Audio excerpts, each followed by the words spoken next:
30 second. Ya, 30 second.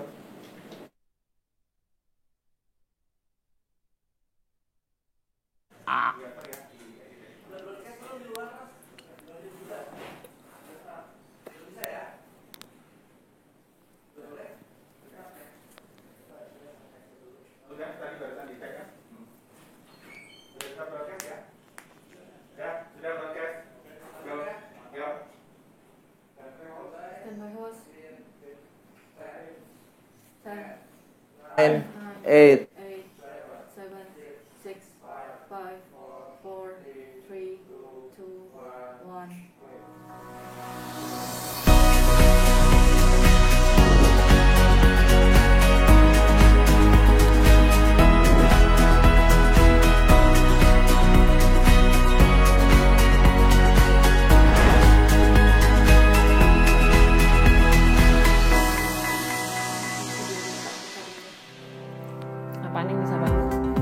Pendidikan merupakan sebuah harta yang sangat berharga bagi setiap manusia.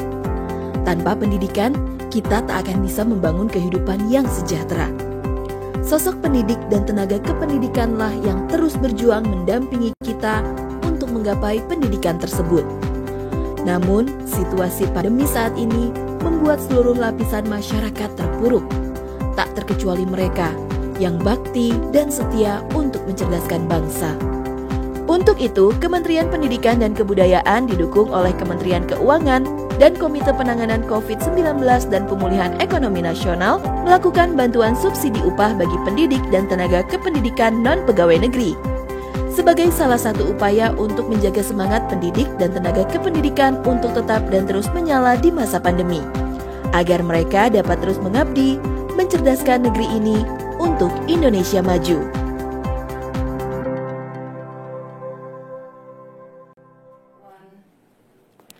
Assalamualaikum warahmatullahi wabarakatuh. Selamat siang dan selamat datang kepada seluruh hadirin dalam acara bantuan subsidi upah untuk pendidik dan tenaga kependidikan non-PNS di lingkungan Kemendikbud tahun 2020. Telah hadir bersama kita pada siang hari ini yang kami hormati Menteri Pendidikan dan Kebudayaan Bapak Nadiem Anwar Makarim. Selamat siang, Pak. Selamat siang. Apa kabar, Sanas? Baik, Pak Nadiem, apa kabar? Semoga dalam keadaan baik. Dan saya juga mau menyapa kepada Menteri Badan Usaha Milik Negara sekaligus Ketua Pelaksana KCP PEN, Bapak Erick Thohir. Selamat siang, Pak Erick. Selamat siang. Selamat siang. Dan selamat siang juga kepada Wakil Ketua Komisi 10 DPR RI, Ibu Hetifah Syaifuddin.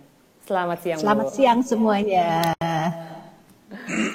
Semangat sekali, dan acara pada siang hari ini juga dihadiri oleh Ketua Komisi 10 DPR RI, Bapak Syaiful Huda, Direktur Hubungan Kelembagaan dan BUMN Bank BRI, Bapak Agus Nursanto, Direktur Kelembagaan Bank BNI, Bapak Sis Apik Wijayanto, Direktur Hubungan Kelembagaan Bank Mandiri, Bapak Rohan, Direktur Distribution and Retail Bank BTN, Bapak Jasmi, Sekjen Kemendikbud, Bapak Ainun Naim, Dirjen Guru dan Tenaga Kependidikan Bapak Iwan Syahril, dan selamat siang juga kepada Dirjen Pendidikan Tinggi Bapak Dirjen PAUD Dikdasmen yaitu Bapak Jumeri, Dirjen Pendidikan Vokasi Bapak Wikan Sakarinto, dan juga kepada Kepala Pusat Layanan Pembiayaan Pendidikan Bapak Abdul Kahar.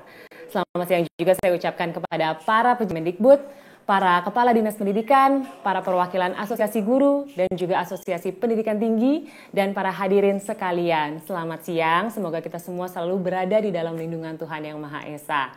Amin. Bapak dan Ibu sekalian, kita sama-sama merasakan bagaimana pandemi ini telah mengubah kehidupan kita sehari-hari, termasuk dan para pendidik dan tenaga pendidikanlah garda terdepan yang terus berjuang untuk menyalakan semangat mencerdaskan bangsa dan memastikan bahwa seluruh anak Indonesia tetap mendapatkan hak mereka atas pendidikan. Dan sebelum saya melanjutkan, saya juga menyapa kepada Menteri Keuangan Republik Indonesia, Ibu Sri Mulyani Indrawati. Selamat siang, Bu Ani. Siang, Bu. Oke, saya melanjutkan. Jadi bantuan subsidi upah untuk siang, Bu. Baik.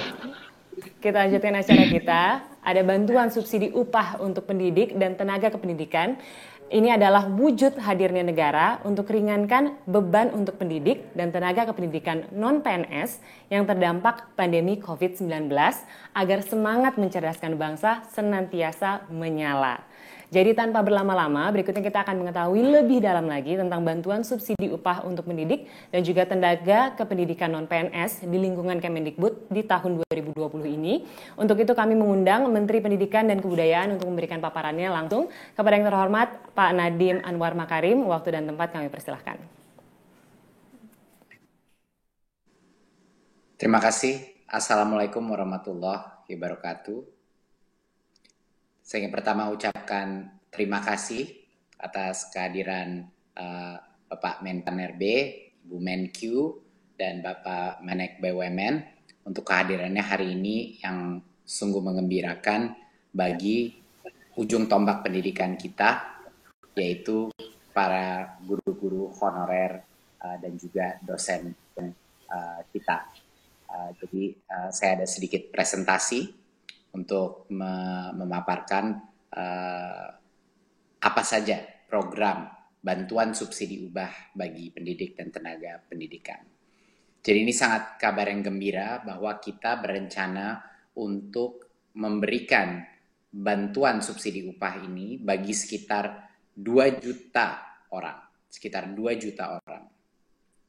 Dan dalam jumlah sebesar 1,8 juta yang diberikan sekaligus, satu kali, kepada masing-masing penerima itu. Siapa saja yang akan kita berikan adalah kepada dosen, guru, non-PNS, guru yang diberi tugas sebagai kepala sekolah, pendidik PAUD, pendidik kesetaraan, dan juga tenaga perpustakaan, tenaga laboratorium, dan tenaga administrasi. Berarti operator sekolah pun termasuk di dalam bantuan subsidi upah ini. Kami mensasar total sekitar 2 juta orang, lebih dari 2 juta orang, 162.000 dosen dari PTN dan PTS, dan 1,6 juta, sedikit lebih dari 1,6 juta guru dan pendidik non-PNS pada satuan pendidikan negeri dan juga swasta. Jadi banyak yang menanyakan kami juga apakah ini termasuk swasta, jawabannya adalah iya. Karena guru-guru kita ada di sekolah-sekolah swasta dan mereka pun berhak mendapatkan bantuan dari pemerintah. Dan 237.000 sekitar tenaga perpustakaan, operator, tenaga laboratorium, dan tenaga administrasi. Tidak bisa di-exclude daripada bantuan ini. Nah, salah satu hal kenapa kita pemerintah melakukan bantuan subsidi upah adalah untuk membantu ujung tombak pendidikan kita di berbagai macam sekolah kita yang sudah berjasa untuk membantu pendidikan anak-anak kita, tapi mungkin di situasi seperti pandemi ini ada berbagai macam gejolak, bukan saja di bidang pembelajaran, tapi juga di bidang ekonomi. Dan kami menyadari ini, dan sekali lagi ini adalah hasil dari perjuangan bukan hanya Kemendikbud, tapi hasil perjuangan dari Kemenpan RB, Kemenkyu, Menek BUMN, dan tentu saja dorongan dari Pak Presiden, dan juga dari dukungan penuh dari Komisi 10 DPR RI yang telah juga berjuang untuk bantuan ini. Berikut. Apa saja persyaratan bagi pendidik dan tenaga pendidikan non-PNS untuk menerima BSU? Kami di Kemendikbud selalu dalam melakukan bantuan sosial apapun atau bantuan pendamping seperti pada saat kita melakukan kuota, selalu mengutamakan kesederhanaan daripada kriteria sehingga memudahkan para penerima untuk mendapatkannya. Kriterianya sangat sederhana, warga negara Indonesia berstatus bukan PNS, memiliki penghasilan di bawah 5 juta rupiah per bulan, dan tidak menerima bantuan subsidi upah gaji dari Kemenaker, dari program-program lainnya. Ini dan juga tidak menerima kartu prakerja sampai dengan tanggal 1 Oktober 2020. Alasan kenapa kita tidak memberikan ini agar bantuan sosial kita itu adil dan tidak tumpang tindih. Tidak ada individu yang menerima bantuan berlimpah sehingga yang lain tidak mendapatkan. Jadi ini merupakan suatu kriteria kami yang sangat sederhana sehingga semua bisa menerima dengan cepat dan efisien. Yang berikut, bagaimana mekanisme pencairan BSU ini? Jadi Kemendikbud telah membuat rekening-rekening baru di bank-bank untuk setiap PTK penerima BSU ini. Bantuan itu disalurkan secara bertahap sampai dengan akhir November 2020 ya. Dan bagi para guru-guru dan dosen bisa mengakses infonya di info.gtk.kemdikbud.go.id ya, bisa mengakses di mana rekening mereka, apa persyaratan yang belum dipenuhi, atau untuk yang perguruan tinggi di pangkalan data Dikti pddikti.kemdikbud.go.id untuk menemukan informasi terkait status pencairan dan lain-lain, rekening bank masing-masing dan lokasi bank cabang ya. Pada saat berdasarkan informasi di online itu sudah lengkap dan sudah dibilang sudah bisa pergi ke bank untuk mencairkan, maka PTK menyiapkan dokumen-dokumen dan dibawa kepada bank penyalur. Dokumen apa saja yang harus dibawa? Tentunya kartu tanda penduduk KTP, NPWP jika ada, kalau tidak ada tapi masih bisa menerima. Ada surat keputusan penerima BSU yang dapat langsung diunduh dari website GTK dan PD Dikti ya, surat keputusan itu, dan juga surat pernyataan tanggung jawab mutlak SPTJM yang diunduh juga dari pada website GTK dan PD Dikti. Dan ini yang kedua, SPTJM ini harus di-print dan ditandatangani dengan materai. Ya, jadi semua kebutuhan di luar KTP dan NPWP itu ada di laman website baik GTK maupun PD Dikti. Pada saat itu sudah lengkap, mari PTK akan mendatangi bank penyalur dan melakukan aktivasi rekening dan langsung menerima BSU tersebut. Ya, PTK membawa dokumen. PTK diberikan waktu untuk mengaktifkan rekeningnya hingga tanggal 30 Juni 2021. Ini kita memberikan waktu yang sangat panjang untuk memastikan semuanya bisa mendapatkan. Kalau misalnya ada kendala teknis, dia cukup waktu untuk mendapatkannya. Saya rasa sekian dari saya. Mungkin terakhir yang saya ingin ucapkan adalah bahwa ini adalah bentuk apresiasi dan juga keprihatinan dari pemerintah pusat untuk semua jasa guru-guru non-PNS yang sudah ada di negara ini. Di masa krisis kesehatan ini dan krisis ekonomi ini, pemerintah harus hadir untuk para tenaga honorer kita dan juga dosen-dosen kita untuk membantu mereka melalui masa kritis ini dengan ekonomi, bantuan dukungan ekonomi yang bisa menyemangati mereka untuk terus mendidik anak-anak kita, untuk terus berinovasi di bidang pendidikan. Terima kasih. Wassalamualaikum warahmatullahi wabarakatuh. Waalaikumsalam. Terima kasih banyak Bapak Nadiem Anwar Makarim atas paparannya. Dan selanjutnya kita akan sama-sama melihat tanggapan dari para pendidik dan juga tenaga kependidikan di Indonesia tentang BSU PTK Kemendikbud ini seperti apa. Mari kita lihat tayangan berikut ini.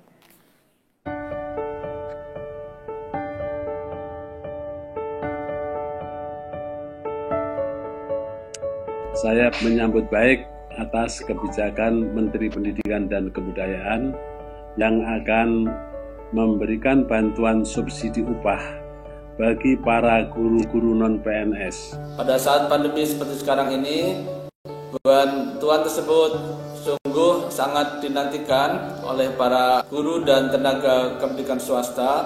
Banyak di antara para guru dan tenaga pendidikan tidak bisa mendapatkan gaji secara rutin di awal bulannya. Saya yakin mereka akan berterima kasih sekali menerima bantuan ini. Kami tahu semua bahwa kondisi mereka sangat memprihatinkan, beban semakin berat, sementara mereka juga kondisi ekonominya semakin melemah.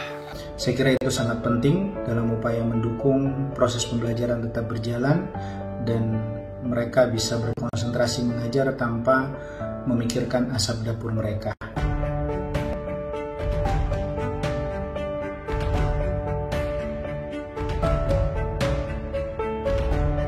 tentu baiknya bantuan ini bisa langsung melalui rekening bank masing-masing para dosen dan tenaga biar akuntabel.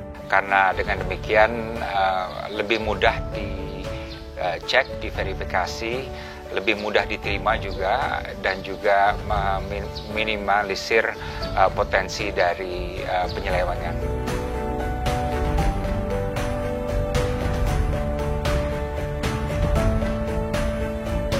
Di masa depan, bantuan subsidi upah tentu saja masih sangat diperlukan, meskipun insya Allah pandemi akan berakhir. Semoga bantuan subsidi tersebut disalurkan tepat waktu dan tepat sasaran kepada guru non-PNS yang sangat membutuhkan. Harapan saya adalah bahwa program ini dipermanenkan karena ini sudah menjadi bagian janji Pak Presiden Jokowi di masa akhir periodenya. Beliau berkonsentrasi kepada pengembangan sumber daya manusia. Mesin daripada pengembangan sumber daya manusia adalah guru dan tenaga kependidikan tadi. Dan selanjutnya kami berharap perhatian lebih besar lagi kepada kawan-kawan guru non-PNS, terutama dalam upaya memastikan mereka memiliki kualitas dan posisi sebagai guru profesional. Kami berharap Kementerian Pendidikan dan Kebudayaan bisa membantu guru-guru ini untuk sesegera mungkin menjadi guru-guru profesional. Peluncuran bantuan subsidi upah bagi pendidik dan tenaga kependidikan non-PNS diharapkan dapat mendukung pendidik dan tenaga kependidikan dalam menjalankan tugas mulianya, yaitu mendidik anak bangsa yang dalam situasi pandemi ini menjadi lebih menantang dibandingkan tahun-tahun sebelumnya.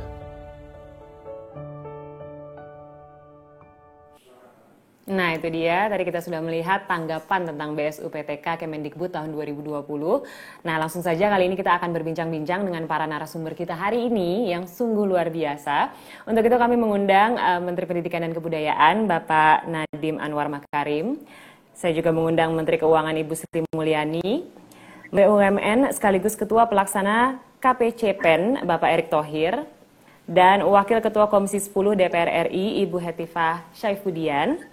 Selain itu juga telah hadir bersama kita perwakilan penerima manfaat, yaitu Bapak Muhammad Kasim, perwakilan guru dari SMPN 41 Satap Batu Putih, Maros, Sulawesi Selatan. Oke, untuk kesempatan pertama mungkin saya ingin menyapa dan juga bertanya kepada Pak Erick Thohir terlebih dahulu. Selamat siang Pak, ini ada pertanyaan, apa saja program untuk meringankan masyarakat terdampak pandemi COVID-19 yang disiapkan oleh pemerintah melalui KCPPEN? Ya, terima kasih. Saya rasa di sini juga ada Ibu Menkyu yang merupakan wakil ketua, dan tanpa dukungan beliau tidak mungkin juga kami KPCPN bisa berjalan. Tentu sesuai dengan arahan Bapak Presiden dan diskusi dengan pimpinan, yaitu Pak Erlangga sebagai Menteri Nasi, dan tentu juga di situ terlibat beberapa menteri senior lain. Bagaimana memang program Indonesia Sehat, Indonesia Bekerja, Indonesia Tumbuh bisa berjalan dengan baik.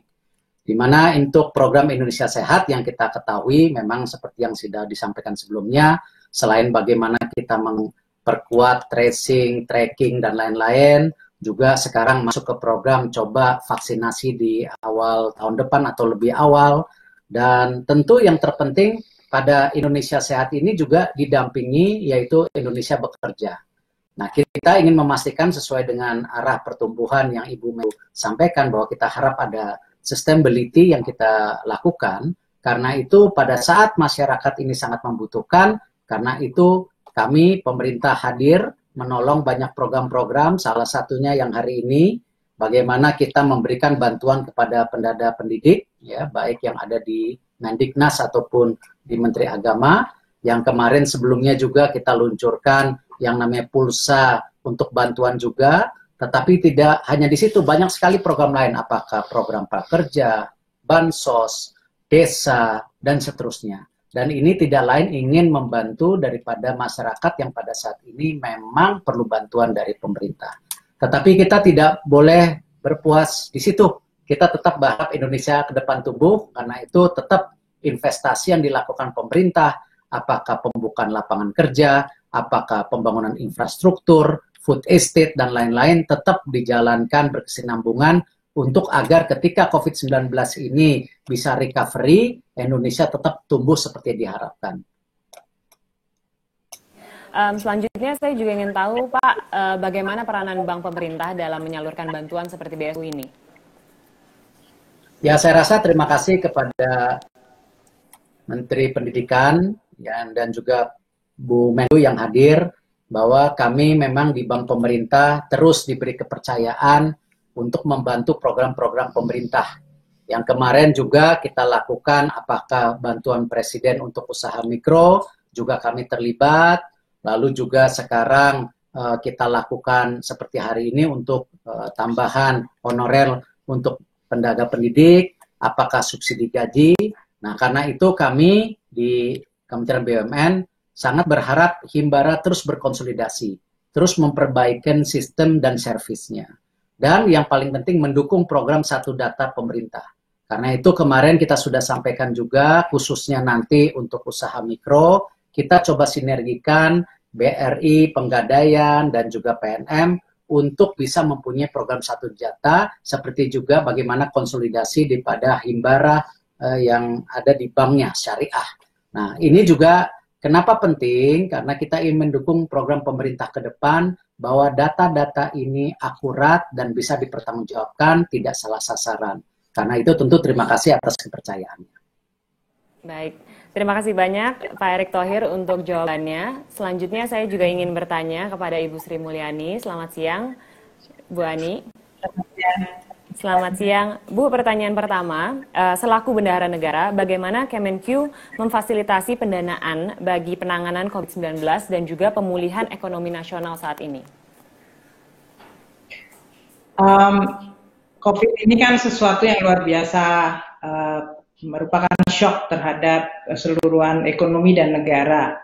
Jadi pertama, untuk bisa mendukung dengan APBN harus ada landasan hukumnya. Makanya Bapak Presiden mengeluarkan peraturan pemerintah pengganti undang-undang yang menjadi Perpu nomor 1 itu menjadi Undang-Undang nomor 2. Berdasarkan itu kemudian dilakukanlah seluruh redesign anggaran dari sisi belanja, terutama bagaimana kita memfokuskan untuk bidang kesehatan, bidang membantu masyarakat, bansos.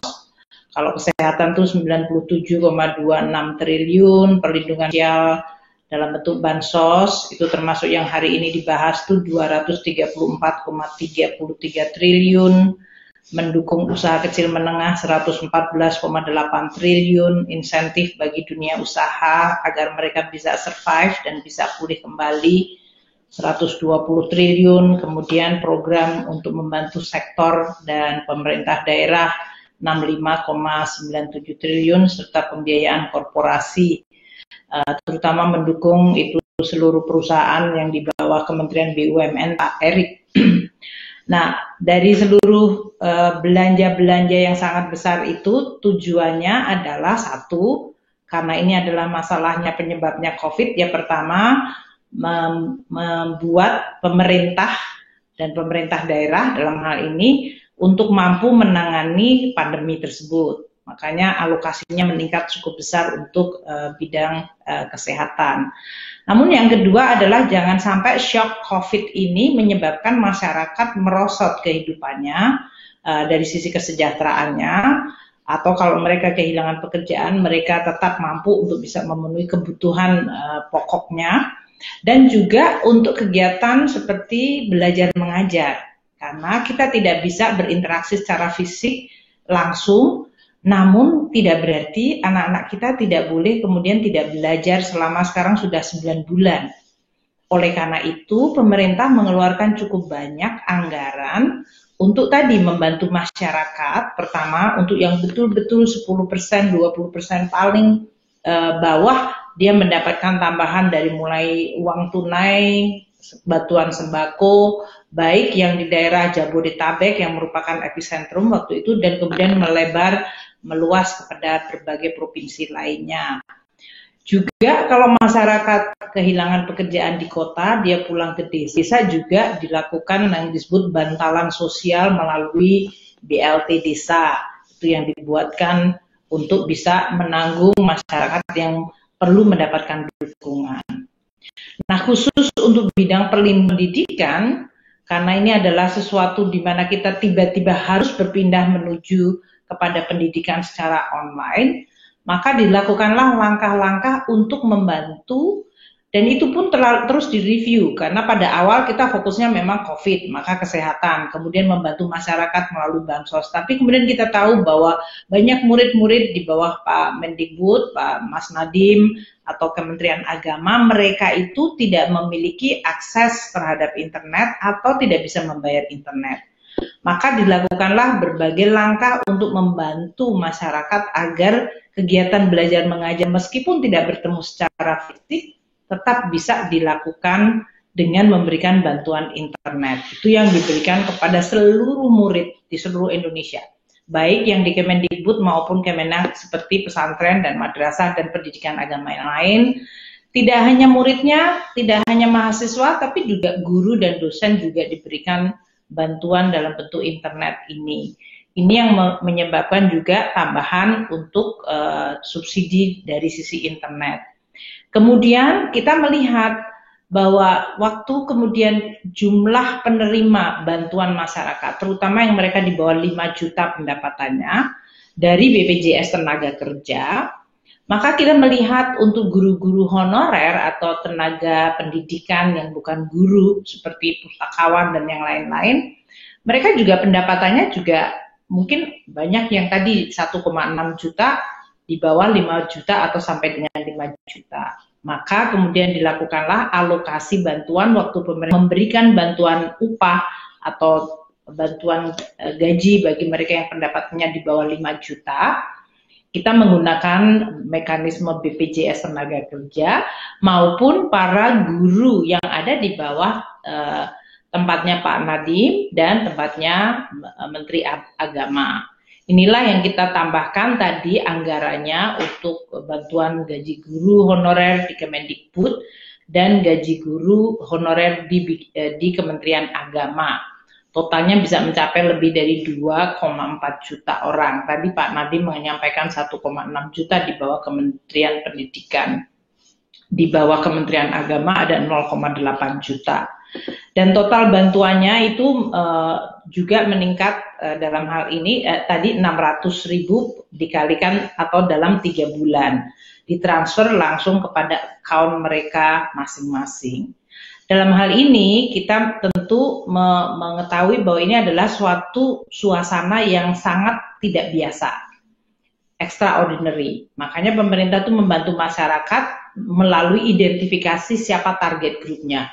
Termasuk dalam hal ini masyarakat diberikan bantuan listriknya, yang mereka yang listriknya 450 VA dibebaskan selama 6 bulan, yang listriknya 900 VA diberikan diskon 50%. Ini tujuannya supaya karena masyarakat sekarang kegiatannya lebih banyak di dalam rumah, maka mereka tidak menjadi beban yang tambahan. Jadi pemerintah memang membantunya melalui berbagai saluran. Tadi yang dari sisi targetnya masyarakat, yang terutama sangat rentan, yang sangat membutuhkan, diberikan direct atau langsung baik dalam bentuk bantuan tunai maupun sembako. Kemudian untuk UMKM yang sekali itu juga kita berikan dalam berbagai bantuan yang diberikan pada mereka melalui jalur tambahan biaya atau bantuan produktif seperti modal kerja 2,4 juta per UMKM. Kemudian juga diberikan subsidi bunga supaya mereka meminjam atau pinjamannya yang sekarang dibebaskan bunganya untuk yang pinjamannya kecil banget UMKM itu. Dan kemudian juga diberikan jeda supaya mereka tidak perlu harus membayar pada saat ekonomi lagi mengalami tekanan. Jadi memang banyak sekali yang dilakukan pemerintah. Saya ingin menutup dengan mengatakan dalam situasi COVID ini semua mengalami shock. Sebetulnya APBN yang dikelola oleh pemerintah, keuangan negara juga mengalami shock. Namun tidak boleh dibiarkan bahwa shock itu kemudian menghancurkan seluruh hal. Dari mulai kesehatan, sosial, kegiatan pendidikan, kemudian dari sisi usaha kecil menengah dan ekonomi. Maka APBN bekerja ekstra keras kita dibolehkan memiliki defisit di atas 3%. Itu karena penerimaan perpajakan kita turun, semua pembayar pajak sedang kesusahan, sebagian besar. Namun belanja-belanja itu penting sekali bagi kita karena memang masyarakat nggak bisa menunggu. Dan itulah yang menjadi fungsi peranan penting dari anggaran pendapatan belanja negara atau kebijakan keuangan negara. Ini yang tadi disebutkan melalui keuangan negara lah negara hadir pada saat rakyat menghadapi kesusahan. Mungkin itu moga-moga membantu apa yang dipertanyakan tadi. Terima kasih. Baik, terima kasih banyak Ibu Sri Mulyani untuk jawabannya. Selanjutnya saya akan ke Ibu Hetifah Syaifuddin. Ibu Hetifah, saya ingin tahu bagaimana sebenarnya Komisi 10 DPR RI melihat program BSU Kemendikbud ini. Silakan Bu Hetifah. Ya, Mbak Ami, PRI pertama dalam era COVID lah menerima aspirasi, keluhan-keluhan, dan juga kritikan-kritikan khususnya menyoroti pendidikan di masa pandemi. Dari mulai ketidaknyamanan siswa yang mungkin mulai merasa belajar di rumah bosan, keluhan orang tua yang harus mendampingi anak, padahal mereka juga harus bekerja, ditambah juga biaya kuota dan lain-lain. Nah, sudah pastilah ya guru, dosen, dan juga tenaga kependidikan itu menjadi ujung tombak supaya kita bisa memastikan di era pandemi ini hak-hak masyarakat untuk pendidikan yang berkualitas tetap bisa diberikan. Nah, faktanya ternyata sebagian besar dari guru-guru khususnya yang non-PNS, juga dosen yang di swasta gitu ya, terancam juga situasinya dengan pandemi ini. Karena misalnya tenaga honorer bisa jadi pendapatannya tergantung dengan jam mengajar, atau guru-guru swasta yang penghasilannya bergantung dengan biaya siswa sementara orang tua keberatan membayar SPP. Nah, jadi kami merasa bahwa aspirasi-aspirasi yang disampaikan ini memang patut ya untuk direspon dan pemerintah harus hadir. Alhamdulillah kita lega sekali ketika Raker kemarin Mas Menteri menyatakan bahwa program ini akan diluncurkan. Ini ibarat mata air di musim kemarau. Jadi kami mengapresiasi setinggi-tingginya, apalagi Ibu Sri Mulyani dari sisi keuangannya mensupport, kemudian juga Bung Erick Thohir ya, supaya penyalurannya, mekanismenya dipastikan sekarang akan tepat waktu ya, dan juga tidak berbelit-belit. Dan juga mungkin dilayani oleh bank-bank tadi ya, penyalur itu yang dengan mindset baru gitu ya, bukan seperti karena sebagian mungkin dari mereka juga tidak terbiasa berurusan dengan bank. Nah, jadi seperti itu. Namun demikian tentu saja ketika rapat ya kemarin dipimpin oleh ketua kami Pak Saiful Huda ada beberapa catatan ya. Intinya tadi pertama tentu saja soal keakuratan data ya, sumber datanya apa dan sebagainya, supaya itu juga bisa tersosialisasi. Jangan sampai nanti mungkin timbul semacam kegaduhan atau rasa ketidakadilan di kalangan pendidik dan tenaga kependidikan non-PNS akibat ketidakjelasan informasi. Nah, kemudian tadi juga dari testimoni disebutkan kan harapan-harapan terkait dengan akuntabilitas gitu ya. Saya kira apa yang dikemukakan Mas Mendikbud, Mas Nadiem tadi itu bagus sekali. Namun tetap Mas, barangkali ke depan tetap harus ada semacam complaint handling system gitu ya, atau mungkin hotline service untuk membantu para pendidik atau tenaga kependidikan yang mungkin di dalam prosesnya menghadapi kendala-kendala lah, apapun yang mereka ingin tanyakan itu kemana gitu kontak yang bisa mereka hubungi. Mungkin ada yang merasa eligible tapi tidak ada di dalam daftar, mereka bisa bertanya kemana. Jadi kita belajar dari berbagai program yang sudah diluncurkan, Ibu Sri Mulyani, Pak Erick Thohir, Pak Erlangga Hartarto yang memimpin, sudah banyak pelajaran-pelajaran dan saya yakin best practice dari apa yang sudah dilakukan itu bisa menjadi masukan. Dan tentu saja kami harap dana ini bisa sampai ke tangan penerima dalam waktu yang cepat karena memang agak mendesak. Dan juga tentu saja kami berharap semangat para guru dan tenaga kependidikan, dosen-dosen ya yang non-PNS ini bisa tetap tinggi, memberikan yang terbaik bagi siswa walaupun banyak tantangan-tantangan yang tidak mudah yang masih harus kita hadapi. Terima kasih banyak untuk tanggapannya Ibu Hetifah dan juga banyak masukan-masukan yang diberikan oleh Ibu Hetifah yang menjadi catatan juga. Terima kasih untuk jawabannya. Selanjutnya saya juga ingin bertanya untuk Bapak Muhammad Kasim, perwakilan dari guru dari SMPN 41 Sapak Batu Putih Maros, Sulawesi Selatan. Ya, Pak Kasim, saya ingin tahu bagaimana pendapat Anda mengenai program ini dan seberapa penting menurut Anda bantuan yang diberikan pemerintah dalam meringankan beban di masa pandemi ini? Ya, terima kasih. Jadi mengenai bantuan ini, saya pribadi salah satu yang mendapatkan bantuan dan saya sangat bersyukur sekali dengan adanya bantuan ini. Sebagai pendidik non-PNS, mudah-mudahan saya berharap bantuan ini berkelanjutan, berkesinambungan sehingga kami yang non-PNS mendapat penghasilan tambahan dari insentif dari dana BOS di sekolah. Oke, baik Pak Kasim, terima kasih untuk jawabannya. Selanjutnya saya akan memberikan kesempatan untuk Pak Nadiem untuk bisa bertanya kepada Pak Kasim. Silakan langsung saja Pak Nadiem.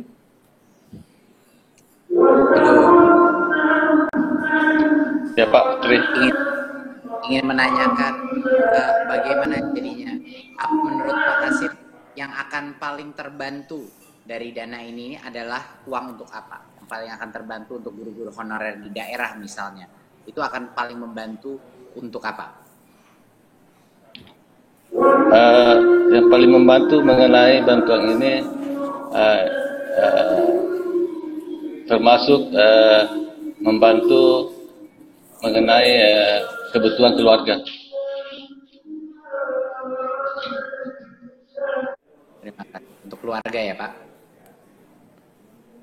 Dan boleh saya tanya juga, apakah sudah terasa lapangannya dana BOS pun boleh dilakukan, boleh digunakan kepala sekolah untuk membantu juga menambah upah atau membantu upah kepada guru honorer Pak? Itu apakah sudah dirasakan juga di daerah? Alhamdulillah sudah dirasakan Pak Menteri.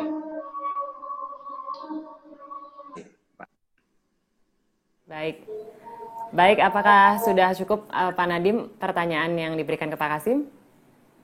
Sudah. Baik, terima kasih banyak dan tidak terasa juga sesi bincang-bincang kita siang hari ini sudah berakhir. Begitu banyak informasi yang bisa kita dapatkan mengenai BSU, PTK, Kemendikbud yang tentunya kita harapkan dapat berjalan dengan lancar dan harapan dan rencananya juga bisa berjalan dengan baik. Sekali lagi saya ucapkan terima kasih para panelis kita hari ini. Ada Bapak Nadiem Anwar Makarim, Ibu Sri Mulyani, Bapak Erick Thohir, Ibu Hetifah Syaifudian, dan juga Bapak Muhammad Kasim. Terima kasih atas waktunya dan juga semua informasi yang sudah diberikan. Saya persilakan untuk para panelis yang terhormat untuk meninggalkan acara pada siang hari ini dan melanjutkan agenda selanjutnya. Tapi saya minta untuk Bapak Nadiem Anwar Makarim, saya mohon untuk tetap tinggal di tempat karena sebentar lagi kita akan langsung masuk ke sesi tanya jawab dengan teman-teman media. Untuk itu saya juga mengundang Sekretaris Jenderal Kemendikbud, Bapak Ainun Naim, untuk bergabung bersama kita di sesi tanya jawab siang hari ini. Halo Pak Ainun, sudah bergabung bersama kita ya. Selamat siang Bapak. Oke, dan untuk pertanyaan pertama kita akan langsung saja masuk ke sesi tanya jawab. Ini ada pertanyaan dari Harian Kompas yang senada dengan RRI. Pertanyaannya, bagaimana kriteria, syarat, dan mekanisme penyaluran bantuannya? Apakah untuk semua guru swasta dan guru honorer tanpa terkecuali? Karena ada juga guru swasta terutama di sekolah-sekolah elit yang tidak ada masalah dengan penghasilan mereka. Silakan saya berikan kesempatan untuk Pak Menteri terlebih dahulu. Terima kasih. Seperti yang saya sebut tadi, kriterianya itu sangat jelas bahwa dia itu guru non-PNS yang punya penghasilan di bawah 5 juta rupiah. Berarti pertanyaan ini mengenai bagaimana sekolah-sekolah elit yang gurunya dibayar besar. Kalau mereka dibayar di atas 5 juta, mereka tidak boleh menerima bantuan upah ini. Dan semua guru swasta dan guru honorer non PNS yang di bawah 5 juta itu bisa menerima. Jadi ditentukan ini bukan hanya guru honorer di sekolah negeri Ini adalah untuk semua guru non-PNS yang ada di Indonesia di saat ini. Jadi benar-benar demokratis dan merata dan adil, dan bagi yang sudah mencukupi tidak boleh mendapatkan. Berikan kesempatan juga untuk Pak Sesjen, mungkin ada yang mau ditambahkan? Sudah cukup, Mbak. Hanya mungkin beberapa butir saja, bahwa mereka tidak menerima bantuan dari Kementerian Ketenagakerjaan sampai dengan 1 Oktober. Dan juga tidak ikut program prakerja. Baik, itu adalah kriteria dan syarat dan mekanisme penyaluran bantuannya. Oke, dan untuk pertanyaan kedua, ini datang dari Harian Muda. Pertanyaannya, berapa total anggaran dan berapa pendidik dan tenaga pendidik yang disasar? Silakan. Mungkin dari Pak Nadiem, silakan. Baik, ini adalah sekali lagi hasil perjuangan kami di Kemendikbud, Komisi 10, tapi juga dengan hasil perjuangan dari Menek BUMN dan juga Kemenq. Kami berhasil menyiapkan anggaran sebesar 3,6 triliun, 3.622.517.600.000 rupiah. Ya, jadi kira-kira sekitar di atas sedikit 3,6 triliun. Ini adalah untuk total sasaran sebesar 2.034.732 orang. Yang terdiri dari, yang paling besar tentunya 1,6 guru dan pendidik di satuan pendidikan negeri dan swasta ya, non-PNS. Dan yang kedua terbesar adalah untuk 237.623 tenaga perpustakaan, tenaga laboratorium, dan tenaga administrasi, di mana operator sekolah termasuk di sini. Dan yang ketiga adalah 162.277 dosen di PTN dan PTS. Itu totalnya yang itu sasaran kita yang akan diberikan. Pak Nadiem, untuk jawabannya mungkin ada yang mau ditambahkan lagi dari Pak Ainun, silahkan. Sudah cukup, Mbak. Oke, baik. Kita lanjut ke pertanyaan ketiga, ini datang dari LKBN Antara. Pertanyaannya, kapan rencana realisasi pencairannya? Silahkan Pak Nadiem. Mungkin ini Pak Sekjen lebih tepat, lebih detail. Pak Sekjen. Ya, jadi pencairan sudah mulai bisa dilakukan sekarang, bulan November, Desember ini. Namun para pendidik dan tenaga pendidik itu punya kesempatan sampai dengan 30 Juni tahun 2021 ya untuk mengaktifkan rekening dan mencairkannya. Bisa dilakukan pencairannya ya Pak? Ya. Saat ini, oke. Pertanyaan terakhir pada siang hari ini datang dari Tempo. Bagaimana Kemendikbud bisa menjamin BSU tepat sasaran? Baik, terima kasih. Pemberian bantuan ini kan tujuannya untuk melindungi, mempertahankan, dan meningkatkan kemampuan ekonomi pendidik dan tenaga pendidikan kita ya, karena terdampak corona ini. Jadinya beberapa langkah yang kita pastikan bahwa ini tepat sasaran. Kita memastikan ini calon penerima terdaftar dulu di data pokok pendidikan dan PD Dikti. Itu dulu, berdasarkan Dapodik dan PD Dikti. Dan itu semuanya berbasis data dan online. Kami memverifikasi data tersebut ya dengan data Kemendikbud dan data penerima bantuan subsidi upah atau gaji dari Kementerian Ketenagakerjaan. Ini agar tidak tumpang tindih dengan bansos lainnya yang dilakukan. Bansos BPJS, bansos prakerja, dan lain-lain ya.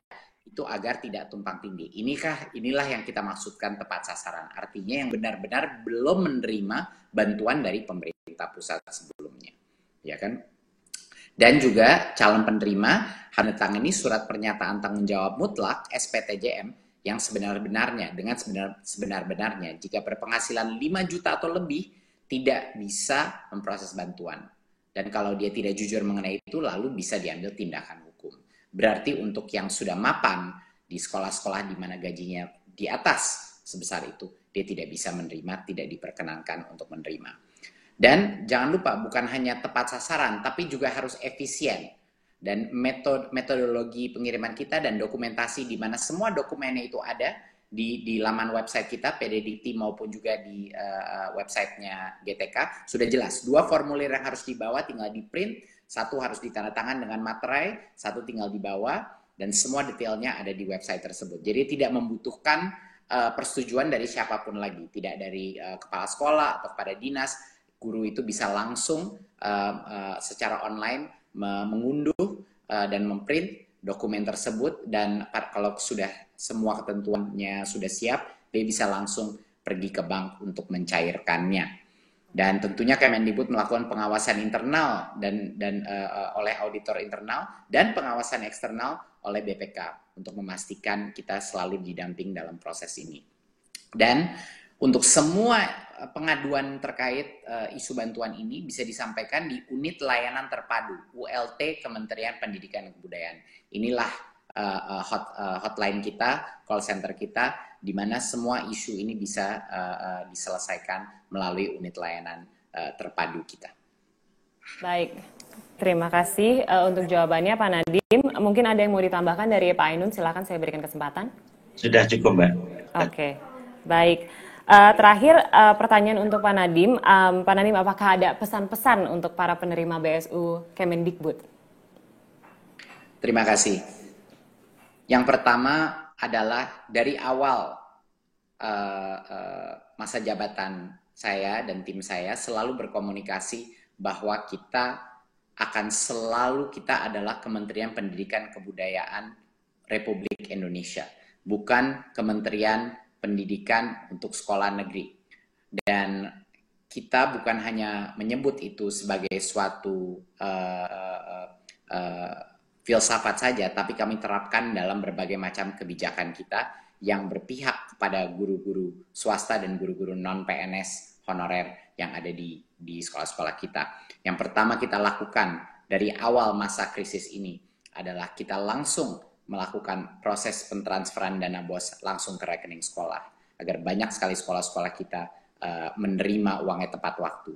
Yang kedua kita lakukan, kita merelaksasi dana BOS. Dan bagi para guru honorer yang tadinya disekat hanya boleh minoritas berapa persen yang diberikan untuk bantuan guru honorer, untuk upah guru honorer, kami buka itu restriksi. Sekarang adalah diskresi kepala sekolah masing-masing di seluruh Indonesia bisa menentukan kalau ada guru honorer yang benar-benar upaya dan jasanya luar biasa, dia bisa diberikan bantuan dari dana BOS tanpa disekat-sekat, tanpa ada limitasi, asal pelaporannya transparan.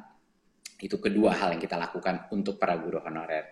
Dan untuk sekolah-sekolah swasta dan guru honorer pun, di masa pandemi ini kita mengalihkan dana BOS afirmasi dan BOS kinerja untuk sekolah-sekolah swasta kita. Terutama untuk yang tadinya tidak boleh untuk sekolah swasta, kita ubah itu peraturan untuk BOS afirmasi dan BOS kinerja bisa untuk sekolah-sekolah swasta kita, untuk mendukung para guru-guru non-PNS kita. Dan tentunya hari ini dengan perjuangan berbagai macam kementerian, Kemendikbud dengan senang hati berhasil berjuang dan mendapatkan anggaran sebesar ini untuk membantu semua guru-guru non-PNS di Indonesia melalui masa kritis ini. Dan tentunya bukan saja itu saja, ditunggu di tahun 2021 kita akan menyediakan proses seleksi massal di mana semua guru honorer akan punya kesempatan untuk menunjukkan kelayakannya melalui suatu tes online. Apakah mereka bisa menjadi guru P3K dengan tingkat kesejahteraan yang didukung oleh pemerintah pusat dari sisi anggarannya. Berarti itu adalah langkah pertama di 2021 bahwa guru-guru honorer secara serentak semuanya bisa ikut tes kelulusan untuk menjadi P3K.